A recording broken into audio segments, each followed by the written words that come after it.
welcome to another segment of Envision. This is our opportunity to hear from Dr. Brian Maher on things that are going on in the district and information that our community may very well benefit from knowing. So you're telling me recently you met with a group of students. Tell me about the Student Advisory Committee and sort of the purpose for doing that. Right. Well, one of the things we do is we try to get a lot of information back from staff, from parents, from community to help us in our decision-making abilities. And oftentimes one of the things that gets left out is that voice of the student. And so one thing that was in place when I came to Sioux Falls was a student advisory group.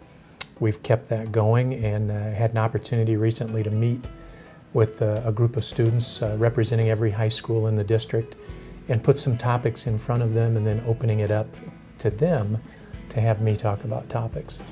And what I found was they were incredibly engaged in that process.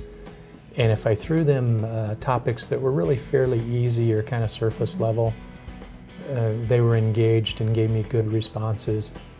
But what I was impressed with was when I asked maybe some tougher questions, some policy level decisions. And number one, they didn't shy away from it. They had their opinion. And number two, their opinion was really well reasoned and really well thought out and information that I know I can use. So it's a great group and something we'll definitely keep rolling with. Sure, sort of gives you a snapshot into the critical thinking abilities of the students and sort of on their feet as well, because they didn't have time to prepare for the topics maybe that you were discussing today. Yeah, we didn't put the agenda out in advance, so they didn't know. They came with a blank slate. So I got their unprepared thoughts. If anybody would have dropped in and listened to the commentary that went on, the feedback I got from the students, I think they would have thought two things. Number one, they would have thought we're in good shape long term with students like these as our future. And number two, they would have thought, wow, why don't we include kids more and that voice more, because it impacts them so tremendously. Just briefly, what were some of the topics you talked about? Well, we talked about, number one, we talked about the change in start of the school.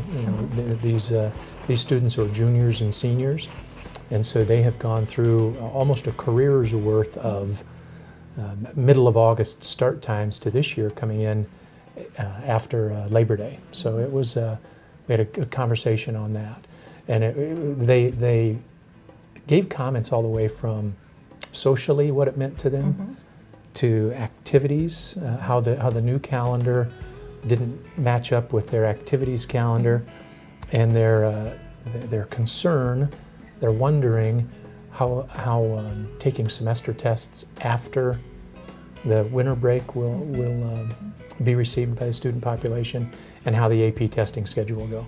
So they had some strong opinions at this point. We're going to revisit that at the end of the year after they've had an opportunity to experience a whole year. And hopefully the information they give us will drive calendars in the future, once we're through this 3-year cycle. Sure, so they're living it, breathing it, and again, sometimes that discussion, is made by adults when the direct impact is on students and not just the calendar, but on many different issues as well. We have another issue that we're wrestling with right now, and it's a policy that we have on people being on grounds late at night.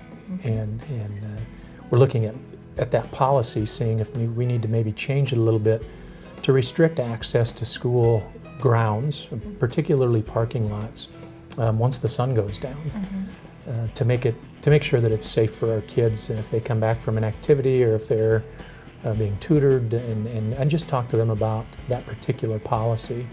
And they gave great insight as to, number one, who's hanging around, what they're up to, and whether or not we should be concerned about that.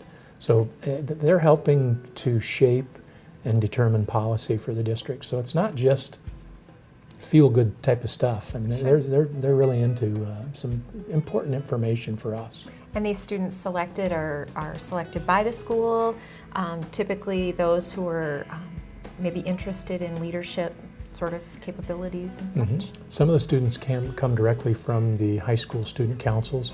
Some are selected by the administrators at the buildings.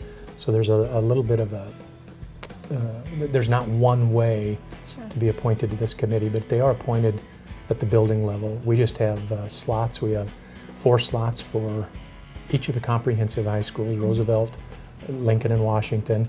And then we have 2 slots also for New Technology High and Joe Foss. So we've got kids from every building that come and be a part of this. Great. Well, we hope you've learned something about how information is collected from our students and considered as we move forward with changes or potential changes in the future. Thanks for joining us on Envision.